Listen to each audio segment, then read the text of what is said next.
नमस्कार, top agenda देख रहे हैं आपके साथ मैं हूं ऋतु। बुलेटिन की शुरुआत करेंगे बड़ी खबर के साथ। यूपी विधानसभा में बजट सत्र का आज चौथा दिन है। विधानसभा में राज्यपाल के अभिभाषण पर चर्चा होगी। सदन में सीएम योगी आदित्यनाथ रहेंगे मौजूद। आपको बता दें कि नेता प्रतिपक्ष अखिलेश यादव भी आज सदन में बोलेंगे। विधानसभा में आज का दिन हंगामेदार रह सकता है, इसके कयास लगाए जा रहे हैं। अभिभाषण पर चर्चा करते हुए विपक्ष हंगामा कर सकता है। बड़ी खबर आपको बता रहे हैं, आज चौथा दिन बजट सत्र का। नेता प्रतिपक्ष अखिलेश यादव भी आज सदन में बोलेंगे और क्या कुछ वो बोलेंगे इस पर सभी की निगाहें। विधानसभा में आज का दिन हंगामेदार रहने के आसार और अभिभाषण पर, क्योंकि राज्यपाल आनंदीबेन पटेल ने अभिभाषण के साथ बजट सत्र की शुरुआत की थी और उसी अभिभाषण पर चर्चा करते हुए विपक्ष हंगामेदार तस्वीर दिखा सकता है।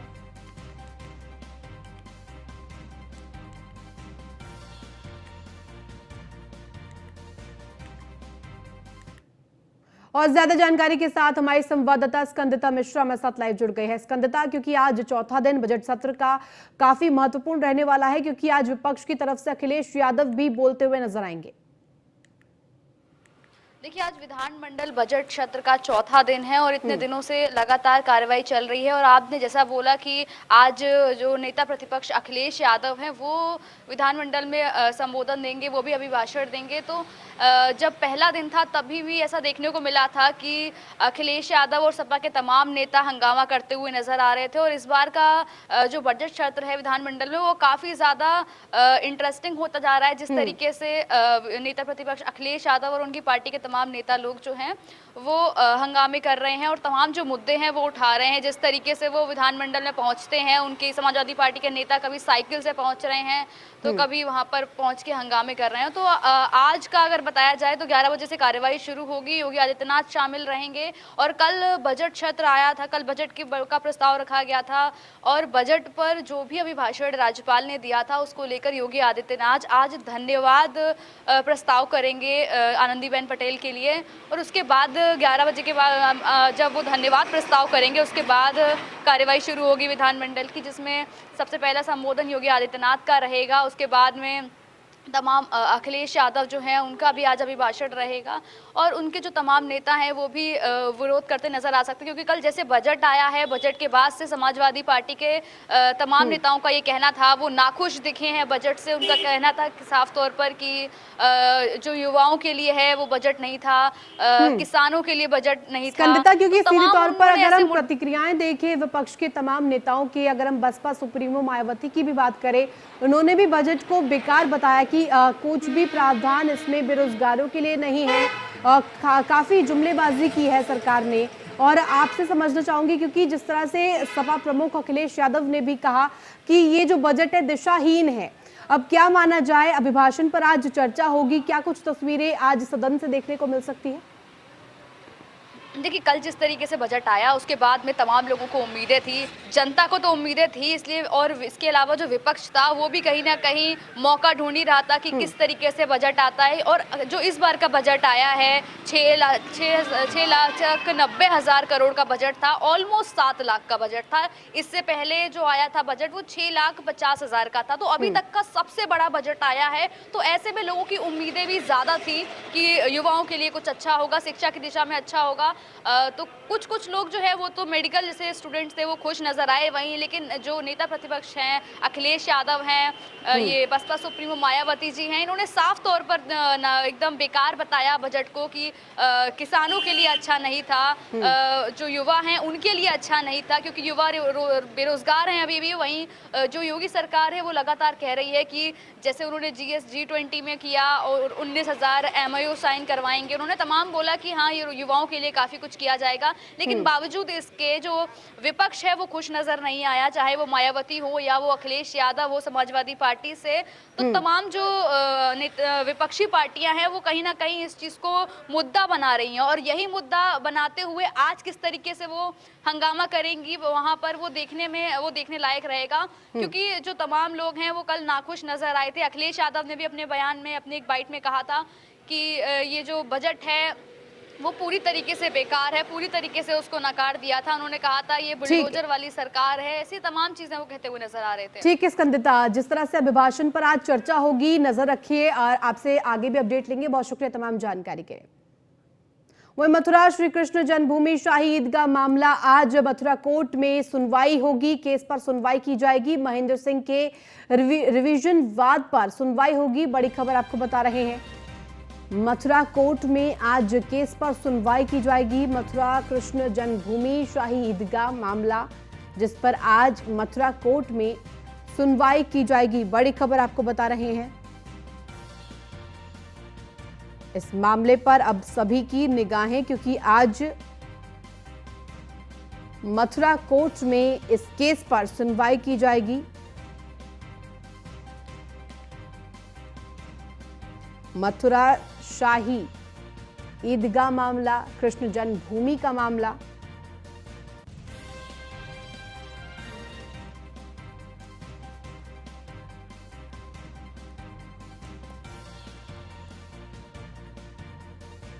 आज इस पर महत्वपूर्ण सुनवाई मथुरा कोर्ट करेगी। महेंद्र सिंह के रिवीजन वाद पर यह सुनवाई की जा रही है। आज सुनवाई होगी तो दोनों ही पक्ष अपने अपने दलीलें पेश करेंगे। मथुरा कोर्ट में आज इस केस पर सुनवाई की जाएगी। मथुरा कृष्ण जन्मभूमि विवाद, जो कि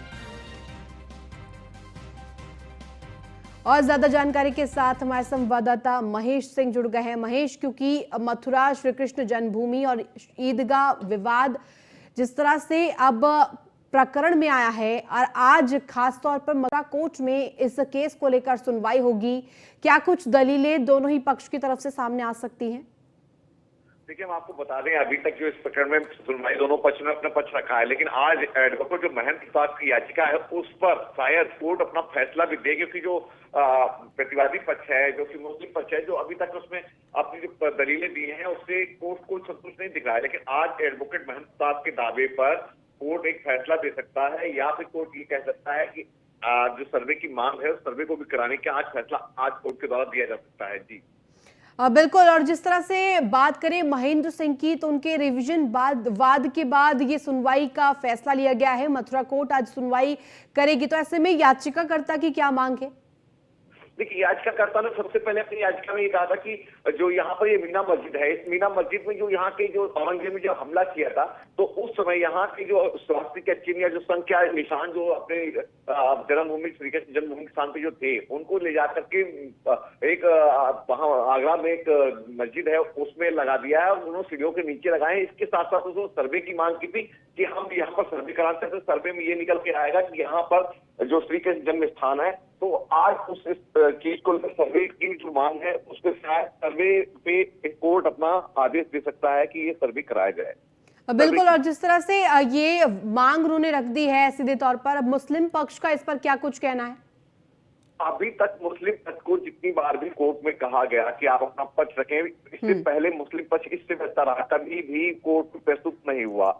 अभी लास्ट इससे पहले वाली तारीख पर को मुस्लिम पक्ष को एक नोटिस जारी किया गया था। इसके बाद ही इस बात का ये लगाया जा रहा है कि आज कोर्ट एक अहम फैसला दे सकता है कि शायद कोर्ट सर्वे का आदेश भी एडवोकेट महेंद्र प्रताप की याचिका पर करे। बिल्कुल महेश, और प्लेसेस ऑफ वर्शिप एक्ट के तहत अगर मैं बात करूं तो 1991 में ये जो कानून बना था, जिसमें कि जो धार्मिक स्थल है उसके प्रारूप को आगे इसी तरह से बढ़ाने की बात कही गई थी, उसमें कुछ छेड़खानी नहीं की जा सकती है, और इसी को लेकर तमाम ये मामले सामने आ रहे हैं। और मथुरा कोर्ट आज जब सुनवाई करेगा, क्या इसका महत्वपूर्ण पहलू देखने को मिल सकता है? देखिए, जो कानून बना था उस पर अभी भी कई बार वाद विवाद भी होता है। कई बार वादी पक्ष जो हिंदू पक्ष है वो इस बात को कहते हैं कि उसको खत्म किया जाए, लेकिन अभी तक उस मामले को लेकर इसमें सुनवाई नहीं है। आज जो सुनवाई हो रही है वो सर्वे को लेकर के हो रही है कि सर्वे कराया जाए या नहीं कराया जाए। मुस्लिम पक्ष चाहता है कि वो सर्वे ना हो, लेकिन हिंदू पक्ष चाहता है कि जो जन्म स्थान है, जो वहां पर मीना मस्जिद बनी हो, उसका सर्वे होना चाहिए। और सर्वे से निकल के आएगा कि वहां पर श्री कृष्ण का जन्म, जो वहां पर निशान जो भी चिन्ह है जो चिन्ह है वो मिलेंगे तो क्लियर हो जाएगा कि यहाँ पर श्री कृष्ण भगवान का जन्म स्थान था, जिसको औरंगजेब ने तोड़ करके यहाँ पर मस्जिद बनवाई। तो सर्वे की मांग को लेकर के जो अपील है उस पर याचिका पर सुनवाई होगी और वादी पक्ष का कहना है कि आज जो कोर्ट है हमको एक फैसला दे सकता है कि सर्वे की मांग उसकी पूरी की जा सकती है। ठीक है, बहुत शुक्रिया तमाम जानकारी के लिए महेश। वही जौनपुर सब खबर, जहां राज्यपाल आनंदीबेन पटेल का आज दौरा। आज जौनपुर आएंगी राज्यपाल आनंदीबेन पटेल, दीक्षांत समारोह कार्यक्रम में हिस्सा लेंगी। राज्यपाल के दौरे को लेकर तैयारियां पूरी कर ली गई है। आपको बता दें कि जौनपुर दौरे पर आज राज्यपाल आनंदीबेन पटेल पहुंच रही हैं। जौनपुर आएंगी राज्यपाल, जिसमें कि दीक्षांत समारोह कार्यक्रम में हिस्सा लेंगी और राज्यपाल के दौरे को लेकर तैयारियां पूरी कर ली गई हैं।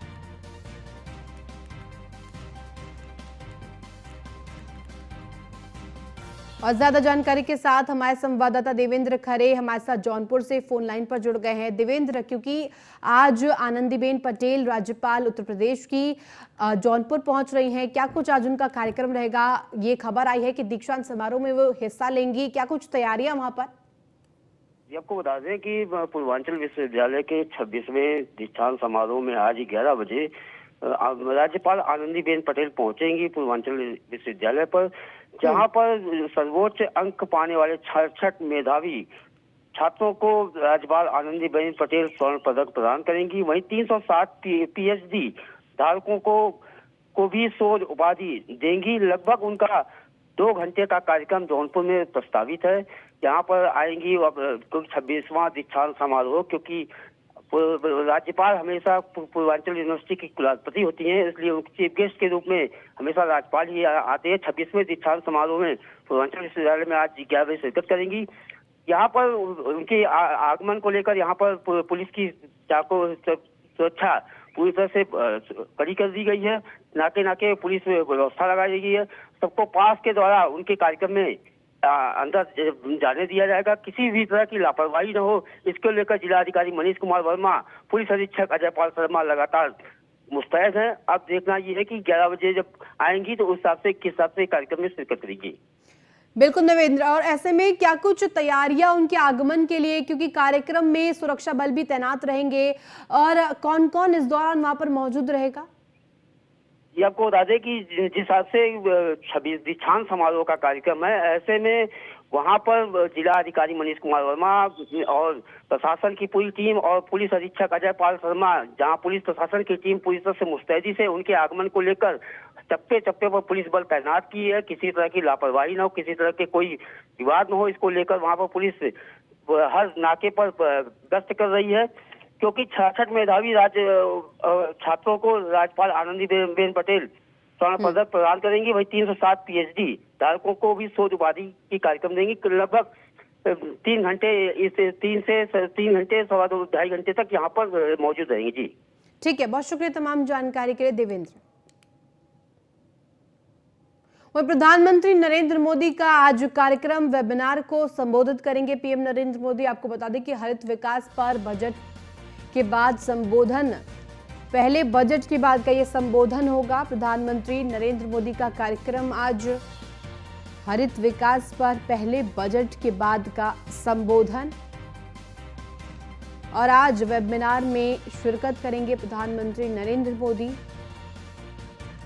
और ज्यादा जानकारी के साथ हमारे संवाददाता पीयूष तिवारी हमारे साथ जुड़ गए फोन लाइन पर। पीयूष, क्योंकि प्रधानमंत्री नरेंद्र मोदी का कार्यक्रम आज है, वेबिनार में शिरकत करेंगे, क्या कुछ ये वेबिनार किस पर आधारित है ये, और क्या कुछ अपडेट आपके पास? बात करें तो प्रधानमंत्री नरेंद्र मोदी थोड़ी देर में यानी करीब 10 बजे के आसपास हरित विकास पर आयोजित होने वाली एक वेबिनार को संबोधित करेंगे। और वेबिनार का मकसद है कि केंद्रीय बजट में की गई घोषणाओं को किस तरीके से अमल में लाने के लिए जो सभी स्टेक होल्डर हैं उनको एक साथ लाया जाए और उनमें जो सामंजस्य है, जो कोऑर्डिनेशन है वो बैठाया जाए। और इस तरह के वेबिनार की अगर हम बात करें तो करीब 2021 में इसकी शुरुआत हुई थी। और केंद्रीय बजट में जो योजनाएं घोषित की गई हैं उसको किस तरीके से एग्जीक्यूट करें, इस पर सुझाव लेने के लिए सरकार आज से 11 मार्च मतलब आज से लेकर 11 मार्च से ऐसे 12 वेबिनार आयोजित करने वाली है। और इस श्रृंखला का यह जो पहला वेबिनार होगा और वेबिनार में हरित विकास की ऊर्जा और गैर ऊर्जा दोनों पर करीब 6 सत्र होंगे और वेबिनार विद्युत मंत्रालय की ओर से आयोजित किया जाएगा। अगर हम बात करें तो पहला जो वेबिनार है वो 23 फरवरी यानी आज के दिन हरित विकास पर रहेगा। इसके अलावा 24 फरवरी को कृषि एवं सहकारिता पे, 25 को, ऐसे ही तमाम जो वेबिनार है वो 11 मार्च तक चलेंगे। और वित्त मंत्री निर्मला सीतारमण ने जिस तरीके से 2023-24 का केंद्रीय बजट पेश करने के दौरान 7 आधार बताए थे जिन्हें सबकरेंसी कहा गया है, तो इसी सब तमाम विषयों को लेकर कहीं ना कहीं ये वेबिनार रखा गया है। चूंकि अगर हम हरित विकास की बात करें तो केंद्रीय बजट 2023-24 के मुताबिक जो विकास देश में हरित औद्योगिक और आर्थिक परिवर्तन, पर्यावरण के अनुकूल कृषि का सतत ऊर्जा से जुड़ा हुआ है, तो निश्चित रूप से आज से इस वेबिनार का आयोजन हो रहा है और खुद प्रधानमंत्री नरेंद्र मोदी इस वेबिनार को 10 बजे संबोधित करेंगे। ठीक है, बहुत शुक्रिया तमाम जानकारी के लिए पीयूष।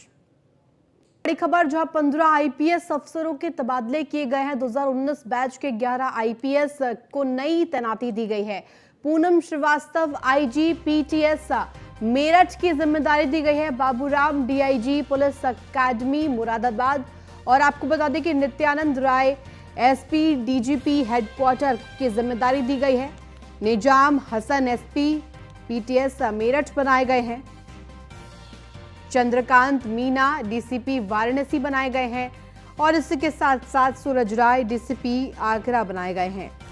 इसी क्रम में आगे अगला नाम अभिषेक भारती जो कि डीसीपी प्रयागराज बनाए गए हैं और मृगांक शेखर पाठक डीसीपी कानपुर बने हैं।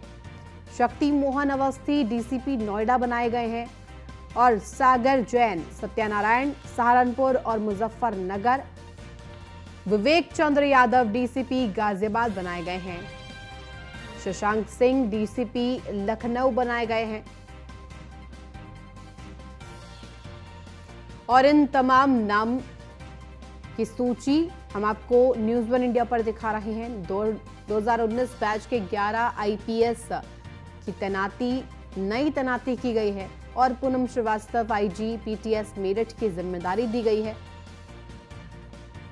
15 आईपीएस अफसरों के तबादले किए गए हैं और 11 आईपीएस को नई तैनाती दी गई है जो कि 2019 बैच के हैं।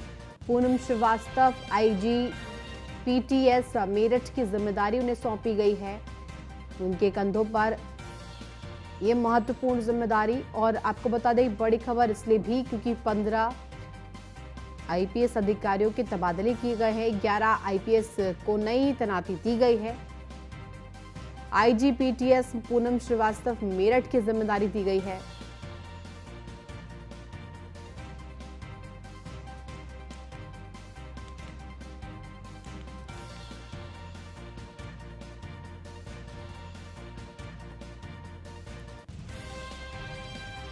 और ये बड़ी खबर इसलिए भी क्योंकि प्रदेश में लगातार तबादला एक्सप्रेस दौड़ती हुई दिखाई देती है और इसी क्रम में 15 आईपीएस अफसरों के तबादले किए गए हैं। 2019 बैच के 11 आईपीएस को नई तैनाती दी गई है जिसमें सबसे बड़ा नाम पूनम श्रीवास्तव जो कि आईजी पीटीएस मेरठ की जिम्मेदारी दी गई है। और ये बड़ी खबर और इसकी सूची हम आपको दिखा रहे हैं।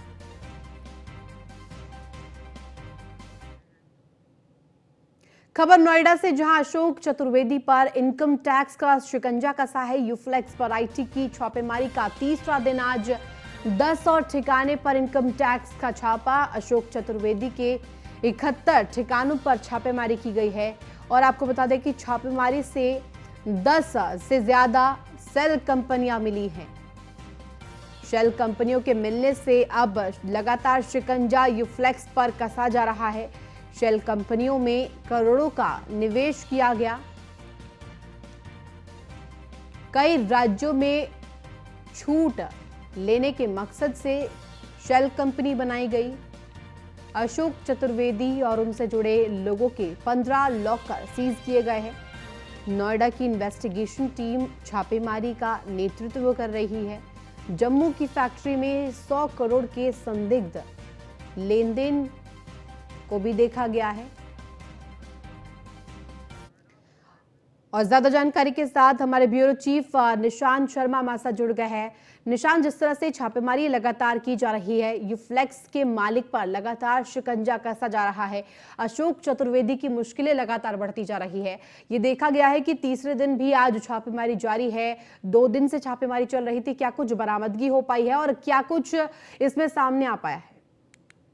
देखिए, अशोक चतुर्वेदी जो यूफ्लेक्स कंपनी ग्रुप है, लगातार इसके काले कारनामे इनकम टैक्स टीम के सामने आ रहे हैं। और जिस तरीके से देखा जाए, तीसरे दिन में भी लगातार कई टीमें लगातार छापे मार कर रही हैं, जिसके अब जो है नए 10 ठिकानों पर भी छापेमारी की जा रही है। करोड़ों रुपए की गड़बड़ी सामने आई है, कई करोड़ों रुपए अरबों रुपए की गड़बड़ी सामने आई है। कुछ ऐसी कंपनियां सामने आई हैं जिनसे लगातार ब्लैक जो है लेन देन किया करता था और कहीं ना कहीं काला जो पैसा था, काला जो धन था, उसमें यूज किया करता था। तो कहीं ना कहीं एक बड़ा गड़बड़ झाला जो है अशोक चतुर्वेदी का सामने आ रहा है। वो लगातार तीसरे दिन इनकम टैक्स की जो टीम है वो लगातार छापेमारी कर रही है। चाहे हम नोएडा की बात करो, नोएडा में जो कई दर्जनों ठिकानों पर लगातार छापेमारी कर रही है। इसके साथ साथ गुजरात तक जो है एक छापेमारी चल रही है, जहां गुजरात की एक कंपनी का भी मामला सामने आया है, जहां करोड़ों अरबों रुपया जो है अपने अकाउंट में लिया गया है काले धन। और तो कहीं ना कहीं ये बड़ा एक गड़बड़ झाला है। ऐसा नहीं है कि पहली बार इनकम टैक्स की छापेमारी अशोक चतुर्वेदी के यहाँ पर हो रही है, अब से पहले भी आया, क्योंकि पुराना नाता है अशोक चतुर्वेदी का।